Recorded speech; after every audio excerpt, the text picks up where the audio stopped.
এটা অন করতে হবে, ওইটা অন না করলে তো অন হবে না। অন করতে হবে, ওই পর্যন্ত আমরা অন করব, ওটা অন করব। সবাই ক্রিকেটে ইয়ে হয়ে যায়, সবাই ইঞ্জিনিয়ার হয়ে গেছে। আবার এমন টাইম ডিস্টার্ব করে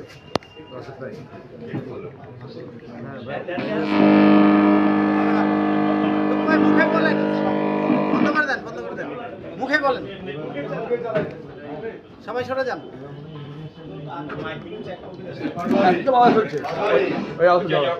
এখন ঠিক আছে। বিসমিল্লাহির রহমানির রহিম। সবাই রেডি? হ্যাঁ হ্যাঁ বলেন। আজকে বাংলাদেশ জাতীয়তাবাদী দলের প্রতিষ্ঠাতা, স্বাধীনতার মহান ঘোষক, বহুদলীয় গণতন্ত্রের প্রবক্তা শহীদ রাষ্ট্রপতি জিয়াউর রহমানের 89তম জন্মবার্ষিকী উপলক্ষে একটি যৌথ সভা অনুষ্ঠিত হয়েছে। সেই যৌথ সভায় সভাপতিত্ব করেছেন বাংলাদেশ জাতীয়তাবাদী দলের বিপ্লবী সিনিয়র যুগ্ম মহাসচিব জননেতা অ্যাডভোকেট রুহুল কবির রিজভী আহমেদ। সেই সভায় অঙ্গ সংগঠনের যুগ্ম মহাসচিব হিসাবে উপস্থিত ছিলেন বিএনপির অন্যতম যুগ্ম মহাসচিব ডাকসুর সাবেক জিএস খায়রুল কবির খোকন, যুগ্ম মহাসচিব ছাত্র দলের সাবেক সভাপতি সাবেক এমপি শহীদুদ্দিন চৌধুরিয়ানী সহ অঙ্গ যুবদল, ঢাকা মহানগর উত্তর দক্ষিণ যুবদল, ছাত্রদল, স্বেচ্ছাসেবক দল, শ্রমিক দল, মহিলা দল,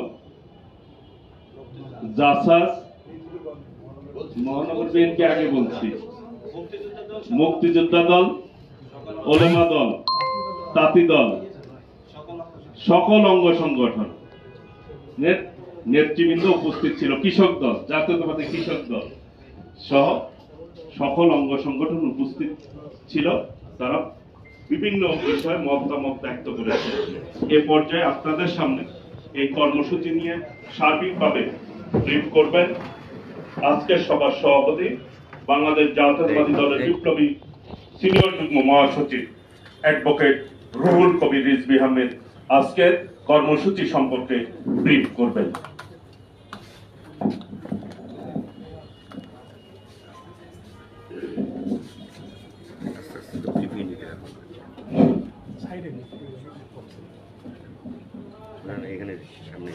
সংগ্রামী সাংবাদিক ভাই বোনেরা, আন্তরিক প্রীতি এবং শুভেচ্ছা জানাচ্ছি।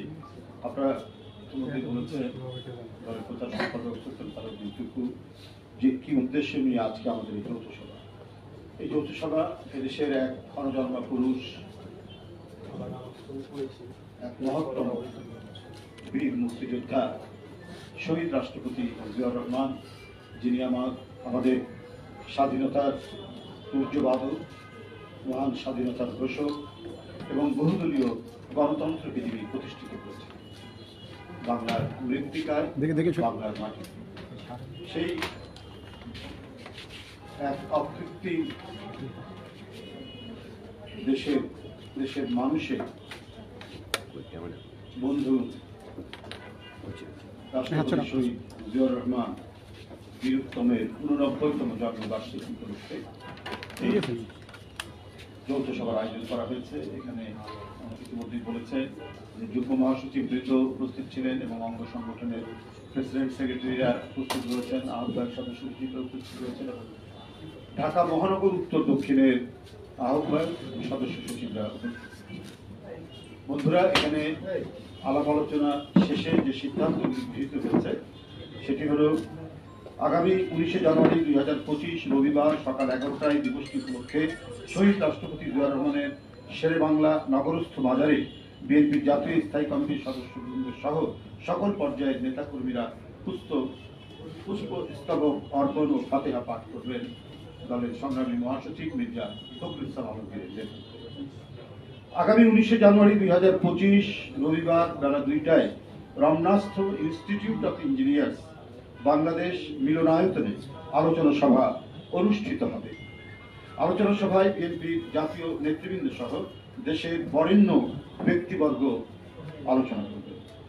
19 জানুয়ারি রবিবার শহীদ রাষ্ট্রপতি জিয়াউর রহমানের জন্মবার্ষিকী উপলক্ষে বিএনপি কেন্দ্রীয় কার্যালয় সহ সারা দেশে দলীয় কার্যালয়গুলোতে দলীয় পতাকা উত্তোলন এবং বিএনপি ও অঙ্গ সংগঠনের উদ্যোগে দেশের সকল জেলা, মহানগর, উপজেলা, থানা ও বিভিন্ন ইউনিট সমূহে স্থানীয় সুবিধা অনুযায়ী আলোচনা সভা ও দোয়া মাহফিল অনুষ্ঠিত। বন্ধুরা আমার, এই দিবসটি উপলক্ষে ইতিমধ্যে পোস্টার প্রকাশিত হয়েছে, যা জেলায় জেলায় পাঠানো হয়েছে।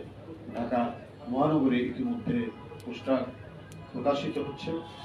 এছাড়াও দিবসটি উপলক্ষে ওই দিন বিভিন্ন জাতীয় দৈনিক পত্রিকায় ক্রোড়পত্র প্রকাশিত হবে। এছাড়াও আজকের আলোচনান্তে নেতৃবৃন্দ অনেকে বক্তব্য রেখেছেন। তাদের মধ্যে মূলত ঢাকা মহানগর উত্তর এবং দক্ষিণ দিবসটি উপলক্ষে তারা এখানে শীত বস্ত্র বিতরণের কর্মসূচি নিয়েছেন। তারা ব্যাপকভাবে এই কর্মসূচিটি পালন করবেন কয়েকদিন ব্যাপী। এছাড়াও যুবদল বগুড়াতে শহীদ রাষ্ট্রপতি জিয়াউর রহমানের জন্মস্থান, সেখানে তারা শীত বস্ত্র বিতরণ করবে। ওলামা দল দিবসটি উপলক্ষে দোয়া মাহফিল এবং অন্যান্য যে ধর্মীয় অনুষ্ঠানগুলি তারা সেটির আয়োজন করবে।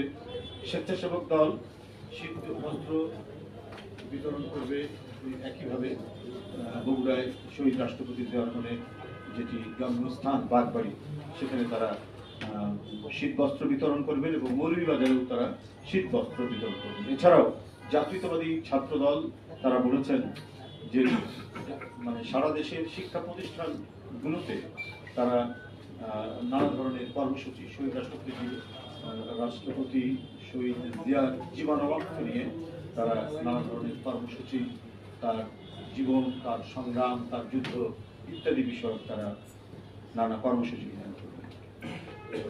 বন্ধুরা আমার, এছাড়াও মহিলা দল তারা বলেছে তারা দোয়া মাহফিলে করবেন। এখানে শহীদ রাষ্ট্রপতি জিয়াউর রহমানের আত্মার মাগফিরাত কামনায় এবং আমাদের প্রিয় নেত্রী, দেশনেত্রী, আপসীন সংগ্রামী নেত্রী বেগম খালেদা জিয়া আজকে উন্নত চিকিৎসার জন্য বাইরে অবস্থান করছেন। তার আশু সুস্থতা কামনায় দোয়া অনুষ্ঠিত হবে। এছাড়াও এই দিবসটি যথাযথভাবে পালন করার জন্য আমাদের সিনিয়র নেতৃবৃন্দ সকলকে আহ্বান জানাচ্ছেন। সাংবাদিক বন্ধুরা, আপনারা জানেন যে বাংলাদেশ একটি যুদ্ধ অতিক্রম করে আমরা আমাদের স্বাধীনতা পেয়েছি। যখন রাজনৈতিক সিদ্ধান্ত এবং শূন্যতা বিরাজ করছিল, তখন একজন মেজর কালুরঘাট বেতার কেন্দ্র থেকে তিনি যে স্বাধীনতার ঘোষণা দিয়েছিলেন, এটি ছিল একটি অবিসংবাদিত একটি ঘোষণা। এই ঘোষণার প্রতীক্ষায় ছিল সারা জাতি, কিন্তু সেদিন যাদের কাছ থেকে প্রত্যাশা করেছিল জাতি তাদের কাছ থেকে পায়নি। সেই সমস্ত রাজনৈতিক নেতৃবৃন্দের কাছ থেকে সেই প্রত্যাশিত ঘোষণা পায়নি।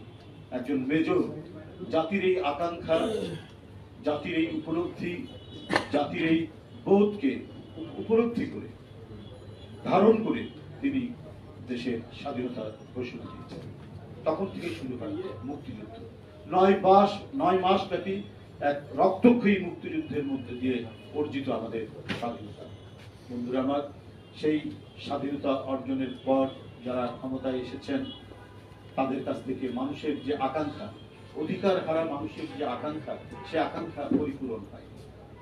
আমরা দেখেছি রক্ষী বাহিনীর অত্যাচার, আমরা দেখেছি বিরোধী দলের কণ্ঠকে কিভাবে স্তব্ধ করা হয়, আমরা দেখেছি তখনও বিরোধী দলের নেতাদেরকে অদৃশ্য করে দেওয়া, মানুষ বুভুক্ষ অবস্থায়, এবং সেটিকে নিয়েও তারা অবজ্ঞা করেছে, উপেক্ষা করেছে, মানুষ হাহাকার করেছে। এগিয়ে আসেনি সেদিন ক্ষমতাসীন গোষ্ঠী। এরপরে সমস্ত সংবাদপত্র, রাজনৈতিক দল, গণতন্ত্রের যে লেশ, যে চিহ্ন, সেটিকেও তারা একেবারে নিশ্চিহ্ন করে দিয়ে একদলীয় শাসন করেছিল বাকশাল। আপনারা জানেন, এরপরে তাদের ইন্টারনাল অন্তর্নিহিত কোন্দলের মধ্যে কু পাল্টা কু, এই পরিপ্রেক্ষিতে 7ই নভেম্বর জনতা এবং সিপাহী একসাথে বেরিয়ে এসে শহীদ রাষ্ট্রপতি জিয়াউর রহমান সেদিন নেতা হিসাবে আবির্ভূত, রাষ্ট্র ক্ষমতার পাদপ্রদীপের আলোয় উদ্ভাসিত, জাতির নেতৃত্বে আসুন। সেদিন থেকে আমরা দেখেছি যে বহুদলীয় গণতন্ত্রের পথ চলা। আমরা দেখেছি সেদিন যে কিভাবে গণতন্ত্রকে পুনঃপ্রতিষ্ঠা করা হয়েছে, কিভাবে অসংখ্য পত্রিকা, সেই সময় মানে ঢাকা সহ সারা দেশে প্রায় 500টির অধিক পত্রিকা চালু করা হয়েছে, এবং মুক্ত কণ্ঠে মুক্তভাবে সরকারের সমালোচনা করতে হয়। এই শুরু হলো পথ চলা, এবং এটা জনকই হচ্ছেন শহীদ রাষ্ট্রপতি। অবাধ সুষ্ঠু নির্বাচনের মধ্যে দিয়ে প্রথম রাষ্ট্রপতি নির্বাচিত হন জিয়াউর রহমান। এরপরে সংসদ নির্বাচন হয়। জিয়াউর রহমানের রাজনীতির মূল দর্শনটা ছিল হচ্ছে সার্বভৌমত্ব রক্ষা, স্বাধীনতা সুরক্ষা এবং বহুদলীয় গণতন্ত্রের চর্চা। এই যে দর্শন, এই দর্শনের জায়গাটিকে তিনি নিশ্চিত করে রাষ্ট্রের গণতান্ত্রিক বিকাশ সাধনের জন্য কাজ করেছেন। কিন্তু যারা এই দেশকে নিয়ে ছিনিমিনি খেলতে চায়, যারা নিজেদের স্বাধীনতা বিক্রি করে নিজেদের ক্ষমতাকে সুরক্ষিত করতে চায়, তাদের কাছে এই জিনিসটা ভালো লাগে, এবং তাদের যারা প্রভু, বাহিরের প্রভু, তাদের কাছে ভালো লাগে। এরপরে ষড়যন্ত্র চক্রান্তের মধ্যে দিয়ে শহীদ রাষ্ট্রপতি জিয়াউর রহমানকে হত্যা করা হয় চট্টগ্রাম সার্কেল। বন্ধুরা, আবার গণতন্ত্রকে হত্যা করা হলো, স্তব্ধ করে দেওয়া হলো গণতন্ত্রের পথ। সেদিন আমরা দেখলাম একজন ঘর থেকে বেরিয়ে এসে জনগণের কাতারে নেতৃত্বের আসীন, তিনি আমাদের প্রিয় নেত্রী, আপসীন নেত্রী, দেশনেত্রী। সততা, নিষ্ঠা এবং ওয়াদা রক্ষা করার এই ধরনের অবিসংবাদিত নেত্রী বাংলাদেশের মাটিতে আর এর আগে জন্ম হয়েছিল কিনা আমাদের জানা। জনগণের প্রতি অঙ্গীকারকে তিনি তার ইমানি দায়িত্ব মনে করে তিনি রাজনীতির কোনো খেলার মধ্যে না গিয়ে সেদিন তিনি বলেছেন যে এরশাদের অধীনে যারা নির্বাচনে যাবে তারা জাতীয় দিবা। তিনি তার কথা অক্ষরে অক্ষরে তিনি পালন করেছেন। তার সাথে আরো যারা বলেছেন তারা পালন করেননি পতিত স্বৈরাচার যিনি দেশ ছেড়ে পালিয়েছেন, এবং আরো একটি রাজনৈতিক দল এবং কয়েকটি রাজনৈতিক দল তারা পালন করেছে।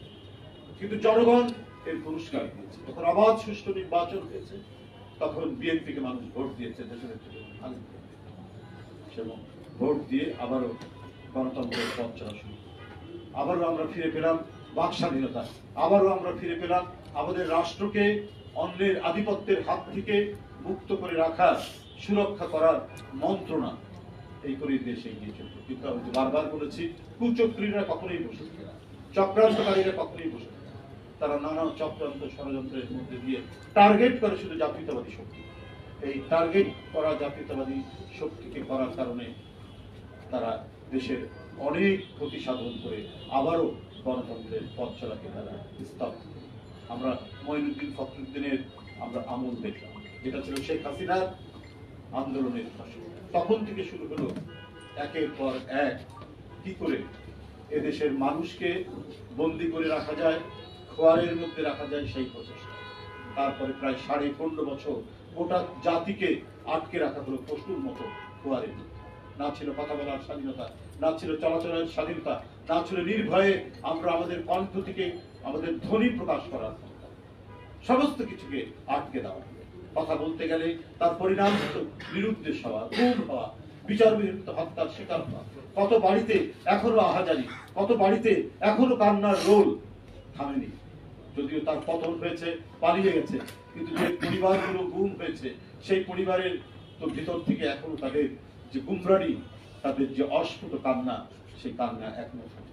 আজকে ইলিয়াস আলী, আজকে চৌধুরী আলম, আজকে হুমায়ুন কবির পারভেজ, আজকে সুমন, আজকে জাকির, এরা কোথায়? এদেরকে আমরা এখনো ফিরে পাই। গোটা দেশকে এই ধরনের এক ভয়ার্থ পিশাচ দ্বীপে পরিণত করেছিল শেখ হাসিনা। বন্ধুরা আমার, সেই জায়গা থেকে এখন আমাদেরকে প্রকৃত গণতন্ত্রের পথে আমাদের এগিয়ে যেতে হবে। প্রকৃত গণতন্ত্রের অন্যতম বৈশিষ্ট্য হচ্ছে যে অবাধ সুষ্ঠু নির্বাচনের মধ্যে দিয়ে গণতন্ত্রের যে মূল যে অঙ্গীকারগুলো, সেই অঙ্গীকারগুলো বাস্তবায়ন করা। সেই দিকে আমাদেরকে যেতে হবে। এই বিষয়টি প্রলম্বিত হলে পরে গণতন্ত্রের পথ চলা প্রচলিত হতে পারে। সেই কারণে আজকে সকল গণতন্ত্রকামী শক্তি যারা এই ভয়ঙ্কর দানব শেখ হাসিনাকে পরাজিত করেছে, প্রত্যেকেরই কর্তব্য হচ্ছে যে আমাদের রাষ্ট্রীয় গণতন্ত্রের বিকাশ, সামাজিক গণতন্ত্রের বিকাশ সাধন করতে হলে আমাদেরকে অবাধ সুষ্ঠু নির্বাচন এবং এর সাথে যতটুকু সংস্কার সম্ভব। আর সংস্কারের জন্য তো আন্দোলন, সংগ্রাম, প্রবাদ তো বন্ধ থাকবে না। জনগণের জন্য যা কল্যাণকামী, জনগণের জন্য যা অপরিহার্য, সেটার দাবি তো থাকবে। এই দাবিগুলোর সাথে রাজনৈতিক দলের একটা মিথস্ক্রিয়া, একটা ইন্টারাকশনের মধ্যে দিয়েই তো আমাদের সংস্কারগুলো বিবর্তিত হবে, এটা এগিয়ে যাবে এবং আমরা সত্যিকার অর্থেই একটি গণতান্ত্রিক সমাজ, একটি মানবিক সাম্যের সমাজ আমরা প্রতিষ্ঠিত করব। আমরা ন্যায় বিচার ভিত্তিক একটি সমাজ আমরা প্রতিষ্ঠিত করব। এখানে নির্ভয়ে মানুষ, প্রতিটি মানুষই হবে ইন্ডিপেন্ডেন্ট, স্বাধীন এবং শক্তিশালী।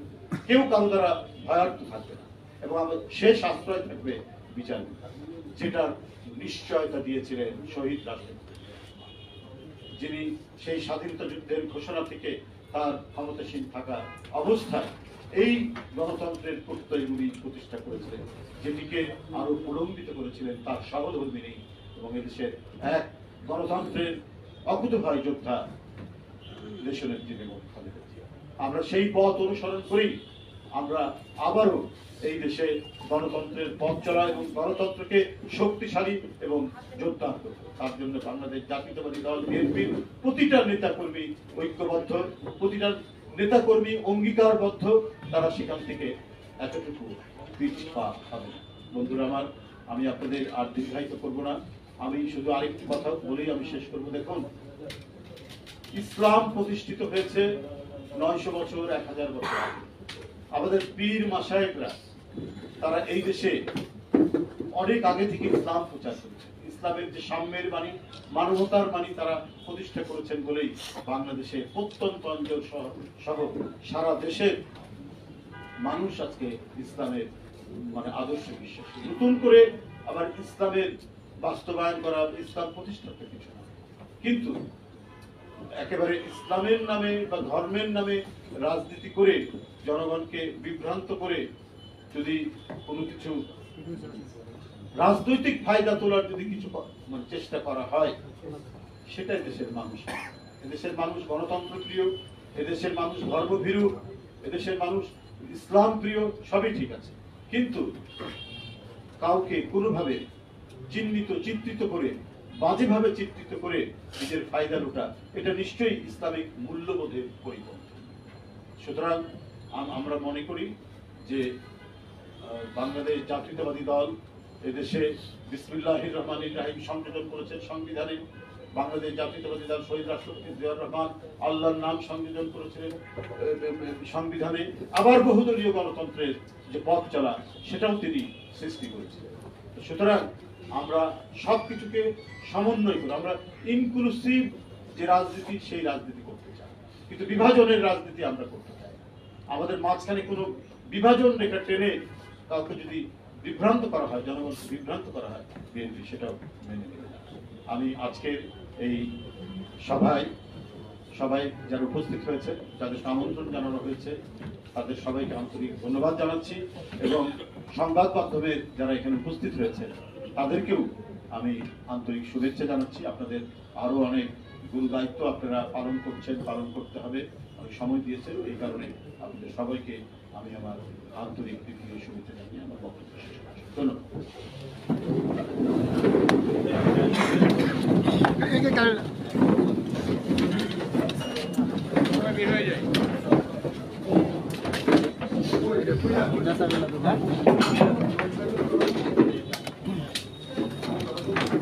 দিয়েছে